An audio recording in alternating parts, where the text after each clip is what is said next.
Hey guys, how are you? My name is Ashwani and I welcome to Ideal Coachings. कैसे हैं आप लोग? I hope आप सब लोग ठीक होंगे, अपने घर पर होंगे और सेफ होंगे। तो चलिए हम शुरू करते हैं। इससे पहले हमने सेवन्थ एट्थ सिक्स्थ की जो जियोग्राफी है उसको कवर कर लिया है और आज हम डिस्कस कर रहे हैं नाइन्थ क्लास की जियोग्राफी का फिफ्थ चैप्टर। तो ये सेकंड लास्ट चैप्टर है, इसके बाद एक और चैप्टर रह जाएगा, फिर नाइन्थ की पूरी जियोग्राफी हमारी कवर हो चुकी होगी। तो चलिए हम शुरू करते हैं। Have you observe the type of trees, bushes, grasses and birds in the fields? क्या आपने ऑब्जर्व किया है कि जो हमारे आसपास जो पेड़ पौधे हमें दिखाई देते हैं, झाड़ियाँ दिखाई देती हैं, घास दिखाई देती है, चिड़ियाँ दिखाई देती हैं, ये हमारे आसपास की चीज़ों में देखने को हमें मिलती हैं। तो एक बार मैं फिर से आपको बता दूं कि लेक्चर का फ़्लो हमारा हिंदी और इंग्लिश दोनों में रहता है। लाइन टू लाइन डिस्कशन होती है एक एक लाइन की, ताकि कोई भी ऐसा पॉइंट अगर इम्पोर्टेंट रहे तो हमसे छूटे ना। उससे पहले मैं आपको बता दूं कि अगर आपने हमारी वीडियो को लाइक नहीं किया है तो लाइक कर दें, शेयर कर दें और चैनल को सब्सक्राइब कर दें। तो चलिए हम यहाँ से प्रॉपरली शुरू करते हैं। Are they similar or there are variations? India being a vast country, you can imagine the type of bioforms available throughout the country. हमारा जो इंडिया है वो एक अपने आप में बहुत बड़ी कंट्री है। इस वजह से हम देखते हैं कि यहाँ पर अलग अलग वेरिएशंस देखने को मिलती हैं। तो कहीं पर हमें मैदान देखने को मिलेंगे, कहीं पे माउंटेन्स देखेंगे। तो इसी तरीके से जीवों में भी हमें चेंज देखने को मिलता है। हो सकता है कि यहाँ पर जिस प्रकार की अगर कोई प्रजाति हमें पाई जाती है तो वही प्रजाति दूसरे एरिया में ना पाई जाए। तो इस तरीके से हमें डाइवर्सिटी देखने को मिलती है। Our country India is one of the 12 mega biodiversity countries of the world. जो हमारा भारत है वो 12 मेगा बायोडाइवर्सिटी कंट्रीज में से एक है। With about 47,000 plant species, India occupies 10th place in the world and 4th in Asia in plant diversity. अगर हम अपने पूरे वर्ल्ड के साथ कंपेयर करें तो हमारे भारत में 47,000 की प्लांट स्पीशीज़ पाई जाती हैं। अलग अलग प्रजातियों के हमारे पास पेड़ पौधे पाए जाते हैं, जो कि पूरे वर्ल्ड में फोर्थ नंबर पर है। ठीक है, माफ़ कीजिएगा, पूरे वर्ल्ड में 10th नंबर पर है। और अगर यही कंपैरिजन हम एशिया के में करें तो एशिया में ये फोर्थ नंबर पर है। There are about 15,000 flowering plants in India. Bharat में लगभग 15,000 जो फ्लावरिंग प्लांट्स हैं, which accounts for 6% in the world total number of flowering plants, जो कि पूरी दुनिया का 6% है। The country has many non flowering plants such as ferns, algae and fungi. Bharat के पास ऐसे बहुत सारे पौधे हैं जो कि नॉन फ्लावरिंग्स हैं, जिनमें फूल नहीं उगते हैं। जैसे फर्न्स हो गया, एल्गी हो गई, फंगई हो गई, ये सारे के सारे नॉन फ्लावरिंग प्लांट्स में आते हैं। India also has approximately 90,000 species of animals as well as rich variety of fish in its fresh and marine waters.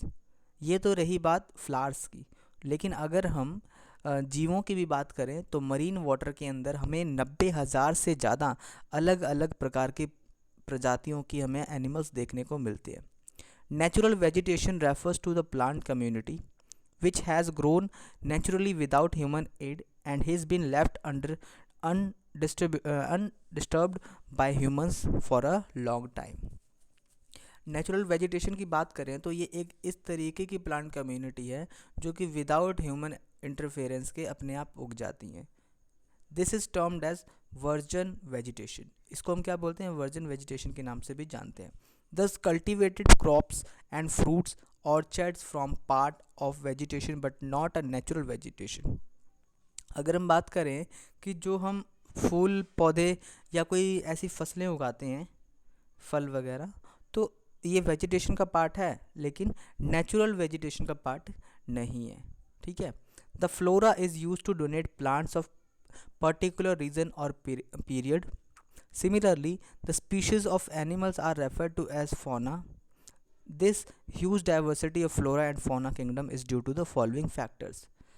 जो फ्लोरा ये जो टर्म यूज़ की गई है फ्लोरा, फ्लोरा का मतलब होता है फूल और फौना का मतलब होता है एनिमल्स। तो यही कह रहे हैं कि हमारे इंडिया में बहुत टाइप के फ्लोरा एंड फौना की जो प्रजातियां हैं हमें देखने को मिलती हैं। अगर हम बात करें लैंड की, land affect the natural vegetation directly and indirectly. Do you expect the same type of vegetation in mountains, plateaus and plain area in dry and wet regions? अब सबसे जो मेन रीज़न होता है लैंड का होता है कि हमारी जो धरती है वो कैसी है। अब हो सकता है कि जहाँ पर माउंटेन्स हों, जो पहाड़ी इलाका हो, वहाँ पर उगने वाली फसल अलग हों, प्लेट्यूज़ पर अलग हों और प्लेन्स एरिया पर अलग हों। उसके साथ साथ ड्राई रीजन और वेट रीजन भी सबसे मेन फैक्टर यहाँ पर प्ले करता है। The nature of land influences the type of vegetation. The fertile level is generally devoted to agriculture. जो लैंड का नेचर है वो कहीं ना कहीं बहुत हद तक अपनी ओर इन्फ्लुएंस करके रखता है किसी भी टाइप की वेजिटेशन के लिए। फर्टाइल लेवल भी इस पर डिपेंड करता है लैंड के ऊपर, जो कि किसी भी एग्रीकल्चर के लिए बहुत ही ज़्यादा एक इम्पॉर्टेंट रोल है। The undulating and rough terrains are areas where grasslands and the woodlands develop and give shelter to a variety of a wildlife। उसी तरीके से अगर हम देखें तो जो हमारे पास घने जंगल हो गए या फिर किसी तरीके का लकड़ियों के वन हो गए, घास के मैदान हो गए, ये पूरे के पूरा एरिया एक वाइल्ड लाइफ के लिए एक शेल्टर का रूप में भी काम करता है। ठीक है, तो लैंड की इंपॉर्टेंस हमें समझ में आ गई होगी। उसके बाद आता है soil. The soil also vary over space. Different type of soils provide a basis of different types of vegetation. Soil भी अपने आप में एक बहुत इम्पॉर्टेंट रोल प्ले करता है किसी भी फसल के लिए। अब अलग जगह पर अलग टाइप की सॉइल होती है, ये हमने पहले भी पढ़ चुके हैं। The sandy soil of the desert support the cactus, thorny bushes, while wet marshy deltic soil support the mangroves and deltaic vegetation.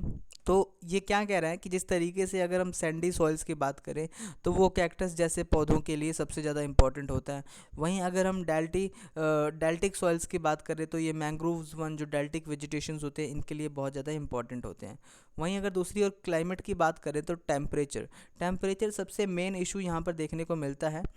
The character of extent of vegetation are mainly determined by the temperature along with the humidity in the air. जो temperature है वो अपने आप में यहाँ पर बहुत ही important role play करता है। अगर हमारे पास जो टेम्परेचर में चेंज देखने को मिलेगा तो वहाँ की एग्रीकल्चर में भी हमें ज़रूर चेंज देखने को मिलता है। ह्यूमिडिटी इन द एयर ये भी चीज़ डिपेंड करती है किसी भी एग्रीकल्चर को बढ़ने फूलने के लिए। On the slopes of Himalayas and the hills of the peninsula above the height of 915 meters। अगर हम बात करें कि जो हिमालयाज और पेनिसुला के बीच में जो डिफरेंस है वो कितना है, 915 मीटर्स तक का डिफरेंस हमें देखने को मिलता है। The falls in the temperature affected the type of vegetation in its growth. जैसे जैसे हम ऊपर की ओर जाते हैं या ऊपर से नीचे की ओर आते हैं तो हमारे पास टेम्परेचर में डिफरेंस देखने को मिलता है। And change it form the tropical, sub tropical temperature and the alpine vegetation. तो ये ध्रुवों पर अलग होगा, ट्रॉपिकल रीजन पर अलग होगा और मेन रीजन पर अलग होगा। तो ये हमें देखने को मिलता है कि किस तरीके का हमारे पास रीजन है और कैसा हमारे पास टेम्परेचर देखने को मिलता है। अगर हम देखें टेम्परेचर का वेजिटेशन जोन, तो जो ट्रॉपिकल रीजन है, ट्रॉपिकल रीजन में 24 डिग्री से लेकर तक रहेगा यहाँ पर टेम्परेचर। एवरेज जो टेम्परेचर है यहाँ पर मेन टेम्परेचर जनवरी के महीने में 18 डिग्री सेल्सियस तक रहेगा। कोई यहाँ पर किसी भी तरीके का कोई फॉरेस्ट देखने को नहीं मिलता। सब ट्रॉपिकल रीजन में 17 डिग्री से लेकर 24 डिग्री सेल्सियस तक रहता है। यहाँ पर 10 डिग्री से लेकर 18 डिग्री तक सेल्सियस तक रहेगा। फॉरेस्ट थोड़े बहुत देखने को मिलेंगे। और अगर टेम्परेचर की बात करें सब यहाँ पर टेम्परेट रीजन की बात करें तो 7 डिग्री से लेकर 17 डिग्री सेल्सियस तक रहता है। और जनवरी के महीने में -1 डिग्री से लेकर 10 डिग्री सेल्सियस रहेगा, जहाँ पर थोड़े बहुत हमें फ्रॉस्ट स्नो थोड़ी बहुत देखने को मिलेगी। उसके बाद हम बात करें एल्पाइन में क्या होता है, बिलो 7 डिग्री सेल्सियस से लेकर बिलो -1 डिग्री सेल्सियस तक रहता है। यहाँ पर हमें बर्फ़ भी देखने को मिलती है। फिर हम बात करें फोटोपीरियड की, यानी sunlight. The variation in duration sunlight different the places is due to difference in latitudes, altitude, seasons and duration of the day।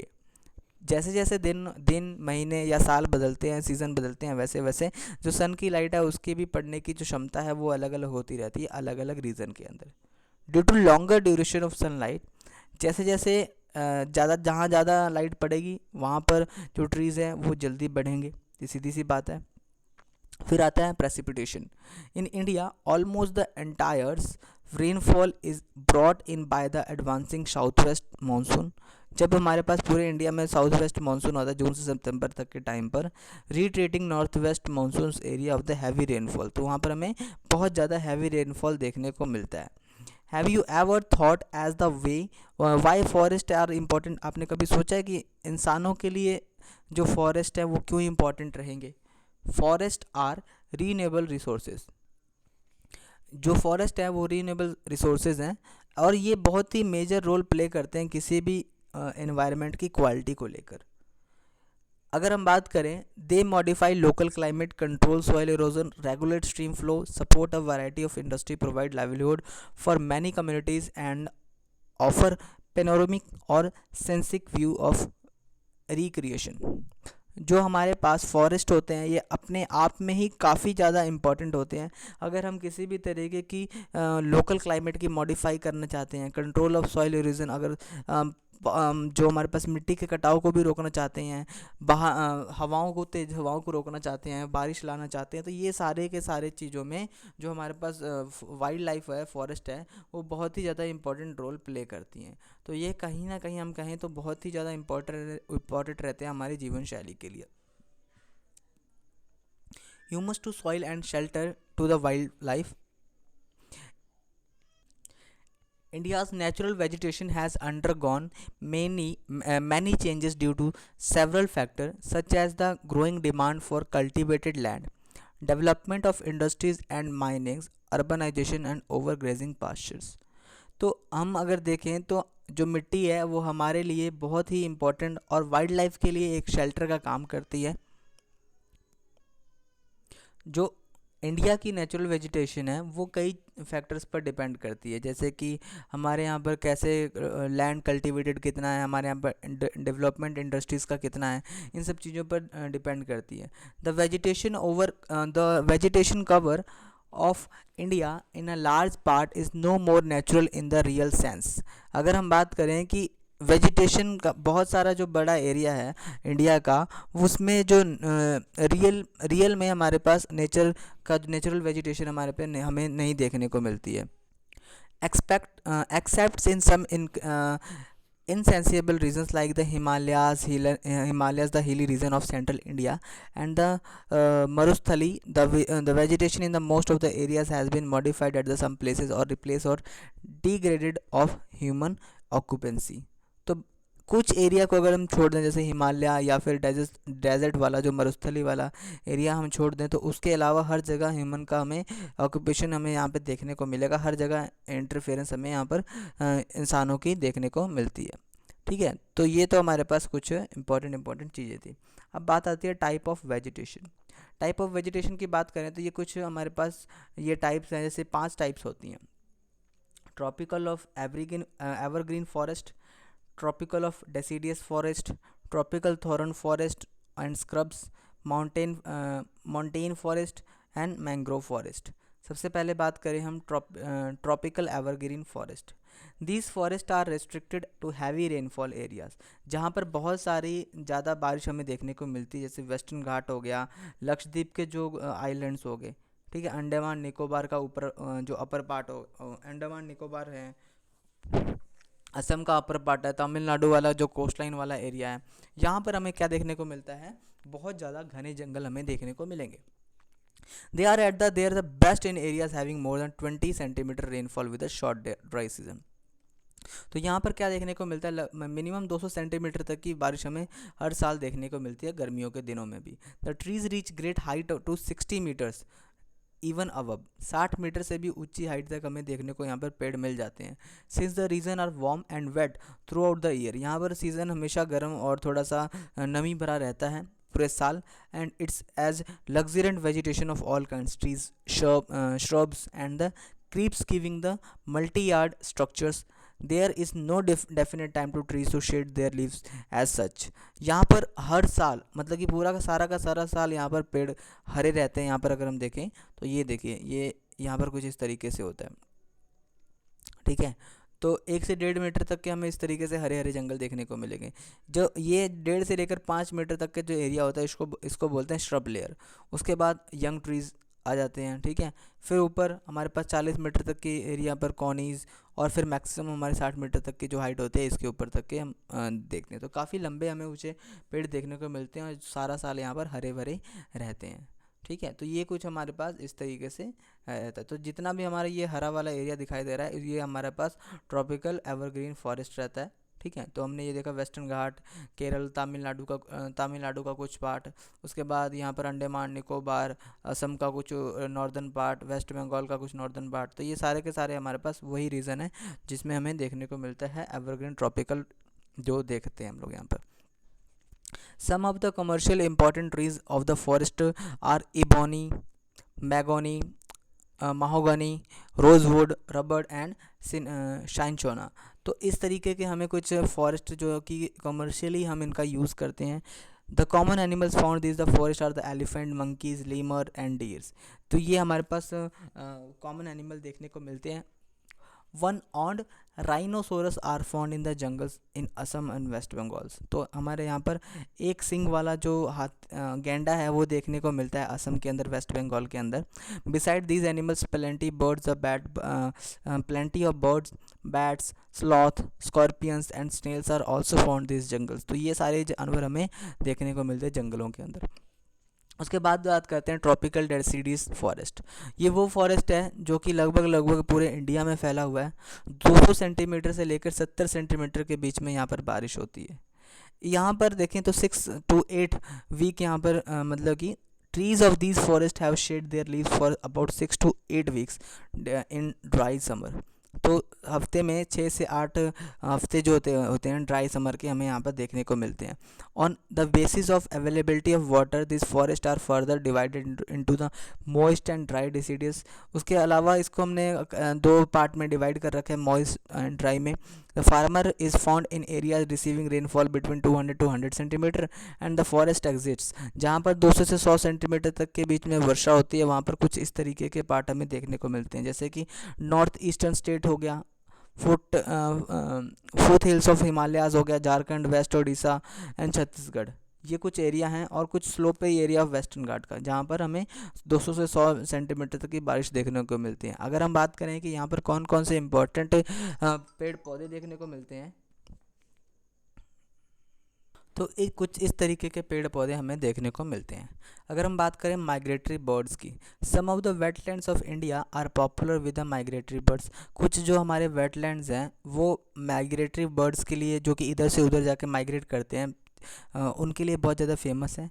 जब सर्दियों का मौसम आता है तो साइबेरियन केन काफ़ी मात्रा में हमारे यहाँ आते हैं, जो कि जो कच्छ का जो रन ऑफ कच्छ है उनका बहुत ही ज़्यादा पसंदीदा जगह है, यहाँ पर हमें देखने को मिलते हैं। उसके अलावा अगर हम देखें हमारे यहाँ पर बहुत अलग अलग टाइप की डाइवर्सिटी देखने को 18 बायो रिजर्व्स हैं। Sundarban, gulf of Mannar, Nilgiri, Nanda Devi, Nokrek, great Nicobar, Manas, Similipal, Dihang Dibang, Dibru Saikhowa, Agasthyamalai, Kanchenjunga, Pachmarhi, अचनमार, Amarkantak, ये सारे के सारे हमारे पास देखने को मिलेंगे अलग अलग टाइप के बायो रिजर्व्स। अगर हम प्रोजेक्ट टाइगर की बात करें तो प्रोजेक्ट हमारे यहाँ पे कई ऐसे प्रोजेक्ट चलते हैं जो कि बचाने के लिए होते हैं अलग अलग स्पीशीज़ को, जैसे project tiger, project rhino, project great Indian bustard, इस तरीके के प्रोजेक्ट चलते हैं। हमारे पास टोटल 103 नेशनल पार्क हैं और 535 वाइल्ड लाइफ सेंचुरीज़ हैं और जूलॉजिकल गार्डन्स भी हैं, जो कि अपने आप में बहुत ही ज़्यादा एक वास्ट एरिया कवर करते हैं। तो आई होप आप लोगों को लेसन पसंद आया होगा। अगर पसंद आता है तो आप लाइक कर दें, वीडियो को शेयर कर दें। Thank you.